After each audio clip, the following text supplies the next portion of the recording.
So we will start game number 2 here. Freeman down a game with his Constellation deck. He'll start off with an Elvish Mystic. We got about 20 minutes left to go in the match.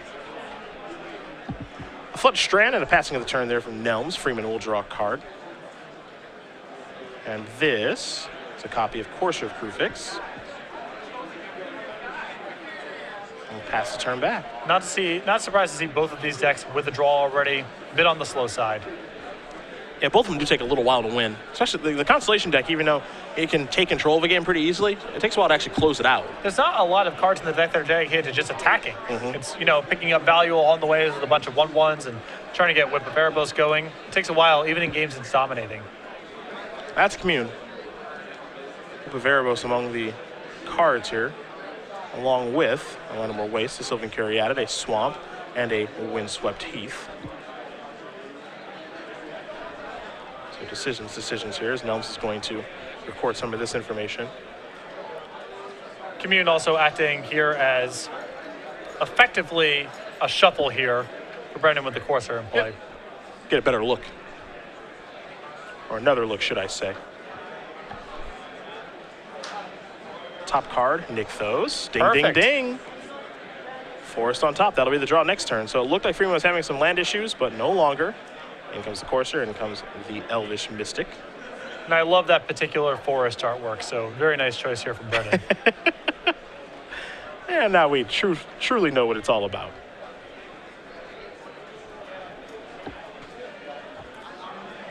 Listen, someone has to win every match, but not everyone gets to look good. I'll keep that in mind for the future. Appreciate that kind of stuff quite a bit. Anything that we can do to keep Patrick happy in the booth here is important, as there's the Plains there. Are you okay with that Plains? That's not as good as the forest, but... Courser Crucifix, the top card. What are you going to do? Apparently not much you can't do, from what I can tell. So it'll be interesting to see how Bendon wants to go through this turn. The card he has to be worried about the most here is Dissolve. And is there a way for him to sort of bob and weave around it, or does he just have to suck it up that Dissolve's going to tag something good, and it's better to get it out of the way now and maybe free up other stuff down the line? It's an attack. 3 damage is going to come across.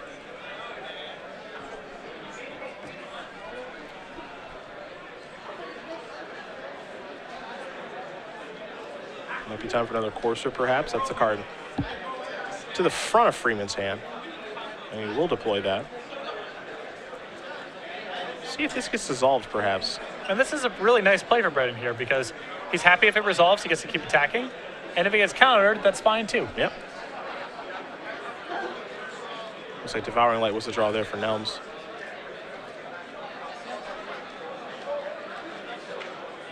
Nelms going to play a copy of Temple of Enlightenment. Take a look at the top card here. That one's going to the bottom. Not enough for Matthew. No spells cast yet. He's just been playing lands. That's it. Urborg's the top card. Well, this is going to happen in these Dissolve games. Yeah. Bendon doesn't want to do anything, and Matthew wants to continue to hold up Dissolve. Top card's Thoughtseize. Often the way that serve gets broken here is by Matthew casting in Hostilities, Bendon untapping and doing whatever he's been holding, and then Matthew trying to beat the leftovers. Well, what he's holding is good. What he's holding is a copy of Nissa, and that's what he's attempting to set up, I think, right now. And Thoughtseize is a way for him to clear the path, because you see with Nykthos, he can actually add 5 green mana. Yeah, he's +1 right now. Yeah. So this is actually quite easy for him. Thoughtseize the perfect card to clear the way. So it's not even just Nissa resolves, it's Nissa and make something into a 4/4 and hit this turn. Yep. And then Bendon's in the desirable spot where End Hostilities doesn't ruin him because he's got a Nissa left over. Well, that's going to get dissolved.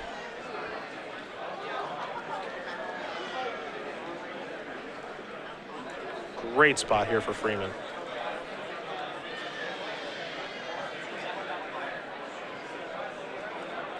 Thoughtseize is the ideal way to break open this kind of stalemate too, because it's so cheap. Yeah.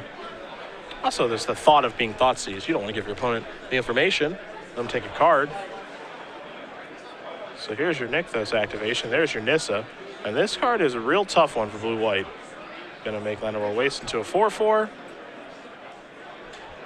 Matthew having to burn so many turns doing nothing, and now has to spend his turns doing so much. That's the perfect way to play against control decks. Leave them with mana wasted, mana wasted, mana wasted, then try to overload them in one shot. And Brendan's done exactly that this game. Well, take a look at Nelms' life total. He's at 3, even if it is on hostilities. That's not going to do it. That's fine. This is the old rock and a hard place right here, folks. I think Nelms is going to come to the same conclusion that we have. There ain't no way out of this one. Prognosis Sphinx, that's not enough. Some random removal spells. Nope. Not when Nissa's staring back at you. Yeah, he's going to pick it up. Cast 1 spell that game. Brendan Freeman going to win game number 2. Green-black Constellation, blue-white control headed to a 3rd game here in just a moment. Brendan played that game perfect from what I could see in his hands. Yeah, I think so too. Did not just run something into the Dissolve. Had built up an advantage on the board, and then in one turn was able to push through everything. We're taking a look at their sideboards. We're going to do the same. You've got Nelms' in front of you. Is a Resolute Archangel, 2 copies of Burmaz, 4 Nyx Fleece Rams, 2 Disdainful Strokes, and Erase, a Devouring Light, 2 Negates, a Glare of Heresy, and a Fated Retribution. We saw Devouring Light in Matthew's hand, so we know that he brought that in. I think 1 Fated Retribution is excellent against this deck because it builds up such a substantial board. And the Disdainful Strokes seem good to me as well, fighting Planeswalkers. He's also concerned with Whip of Erebos, and Disdainful Stroke is good against all that stuff. Take a look at the other side of things here. I've got 4 copies of Thoughtseize. Those were effective. 4 Arbor Colossus, 3 Nissa World Waker, 2 Bioblights, a Doomwake Giant, and then a Freaka God Affliction. I expect to see the Thoughtseizes, the Nissas, and then the Freaka. Exactly. Pretty easy 8. Yep, easy stuff. Can pretty safely cut some of his creature removal. He's got 4 copies of Murderous Cuts and some inefficient threats. 2005 Open Series schedule has been announced, so we will talk about that as we are going to start things. It's going to be a little chilly, Yep. but it will still be a lot of fun.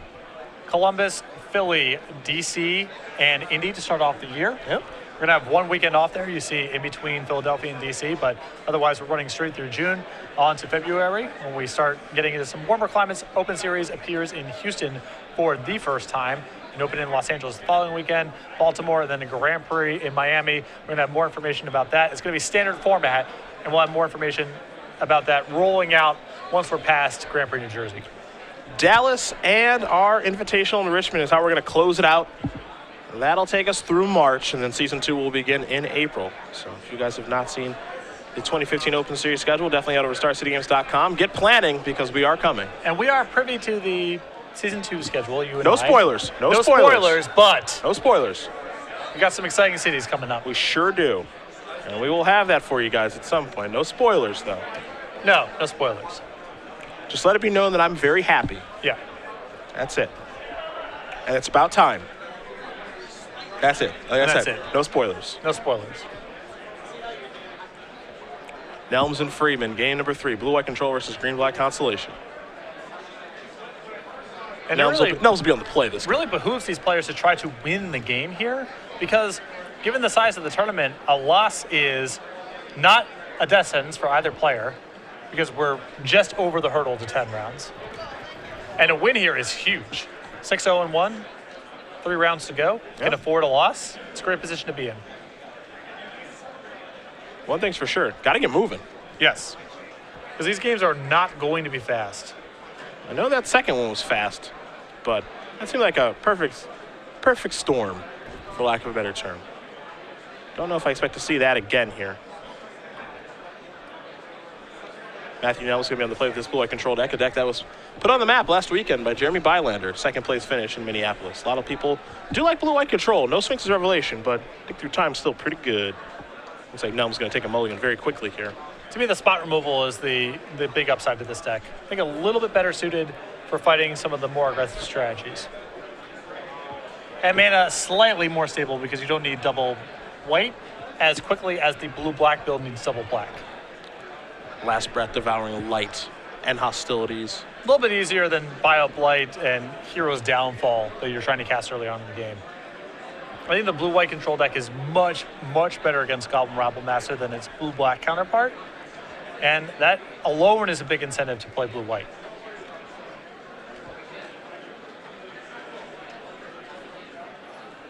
We'll see if Nelms, can find a better 6. Well, he does finish shuffling. If you guys are just joining us, Cedric Phillips, Patrick Sullivan, StarCityGames.com Open Series here in Oakland, California at SCG Live, hashtag SCGOAK for your tweets. We're around 7 to 10. Just a couple more to go here. It looks like they may have a breakout deck here in Oakland. Yep. Heroic Ascendancy.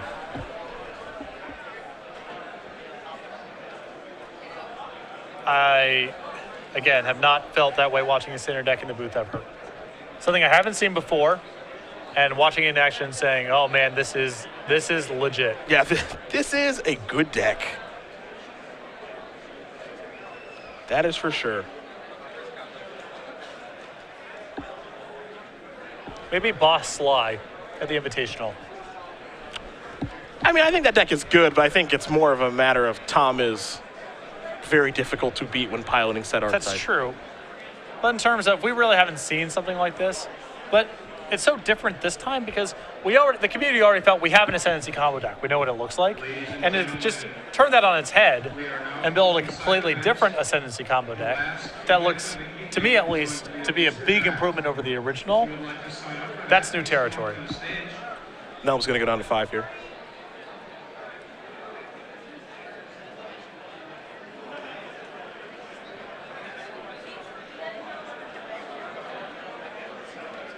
So we'll see what he's able to put together. Looks like our spotter there imploring Matthew to shuffle a little bit faster. I believe 3 minutes is typically the cap on when you're supposed to be able to, sideboard, shuffle, resolve mulligans. These players have been kind of teetering past that point. Indeed. So we're going to give it a hearty shuffle before we do present. And we'll see if we can find a better 5. Were you covering the Open once when someone played a ponder on turn 1, shuffled, and started piling? I think so. It's a legendary story. Yeah.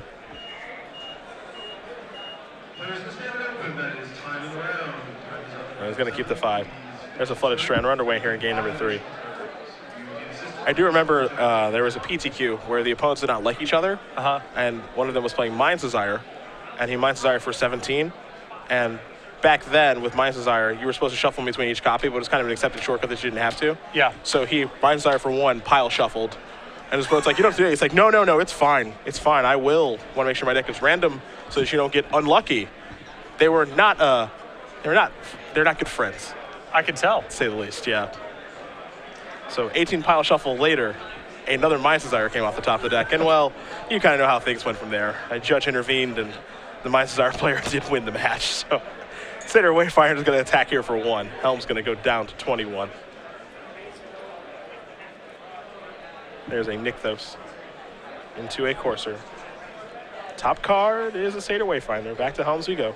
And Brendan has to be conscious of his place of play, too, because his deck does not kill that quickly. He might be playing against a deck that has a fair amount of removal, blockers, sweepers. So even on 5 cards, Matthew might be able to defend himself long enough to get a draw. It's an island. We may have a Banished Light or something in his hand here. We'll pass the turn over to Freeman. Going to draw that Seder Wayfinder. Top card of the deck is Nissa. That's a powerful spell. We saw that last game.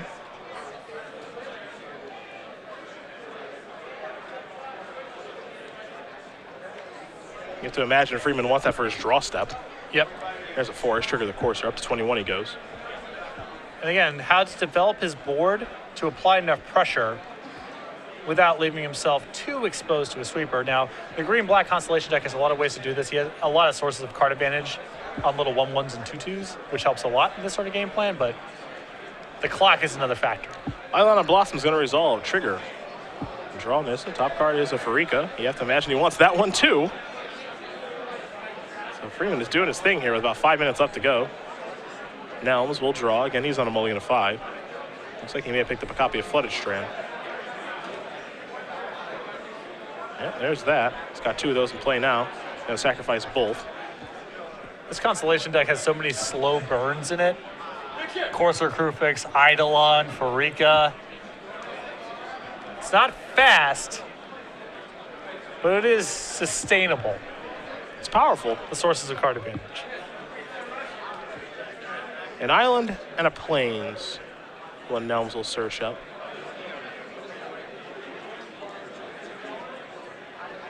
Yeah. Time for end hostilities, predictably. Clear everything up. We'll see if Freeman actually has the 5th land for Nissa. Be a good turn to have it. You see a forest in his hand, so it looks like he does.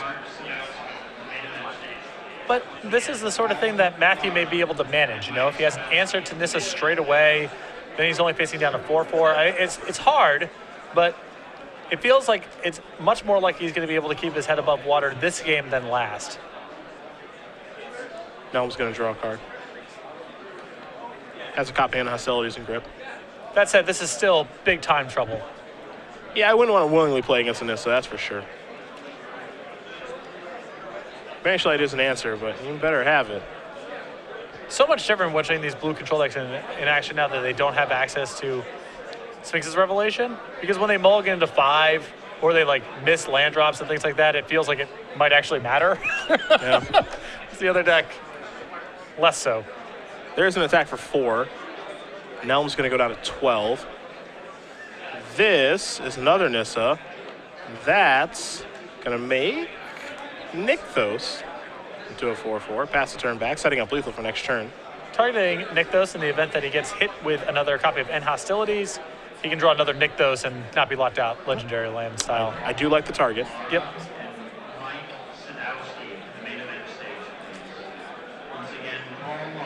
Nelms does have another copy of hostilities in hand.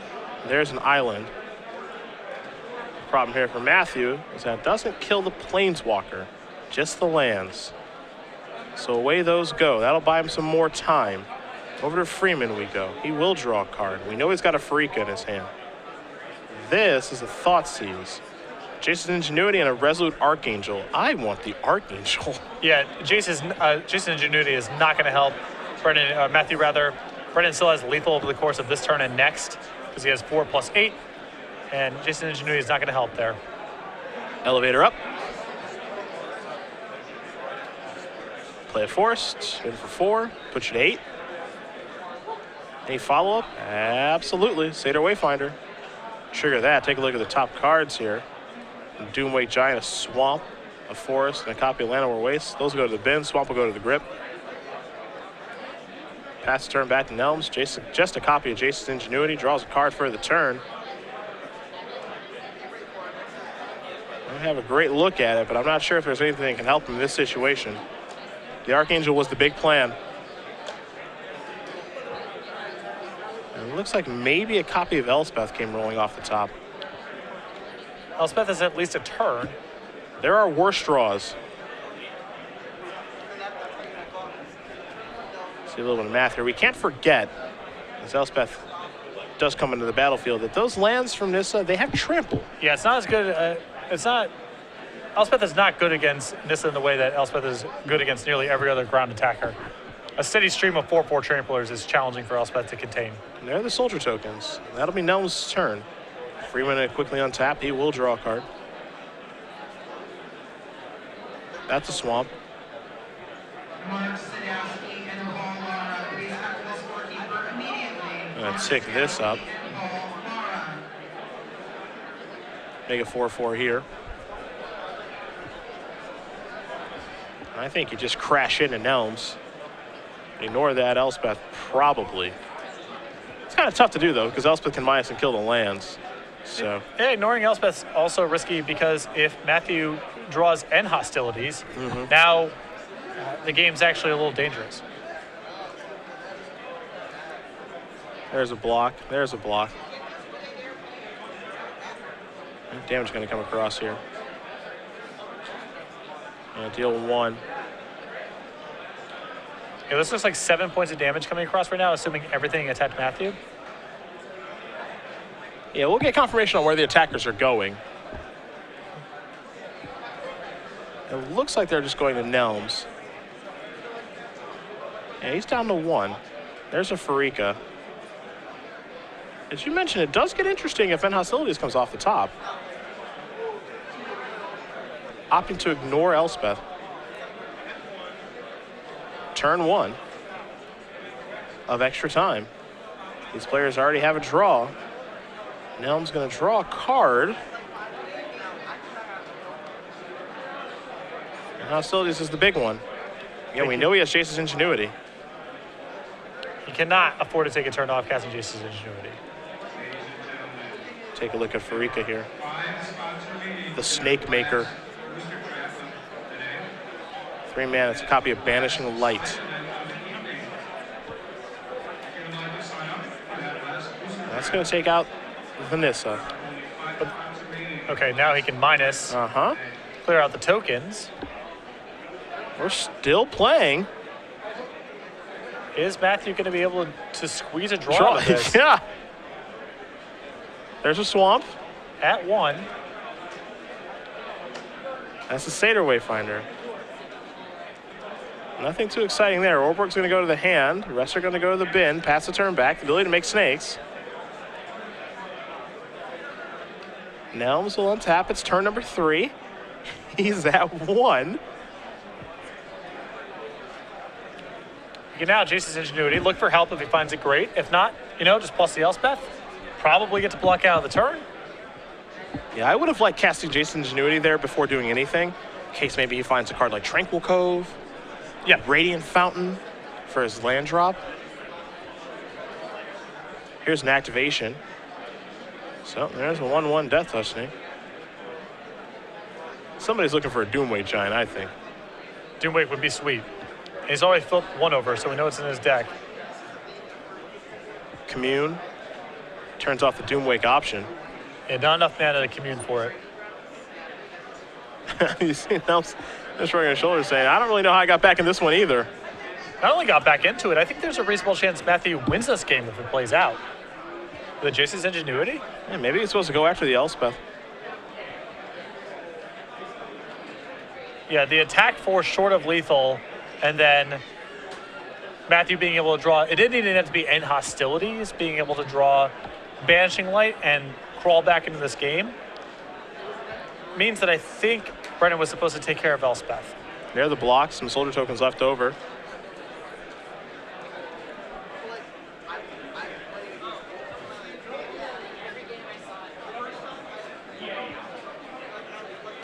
Freeman going to play Commune. This is Ingenuity in response. Now I'm trying to hold on. 1, 2, 3. It is turn number 4.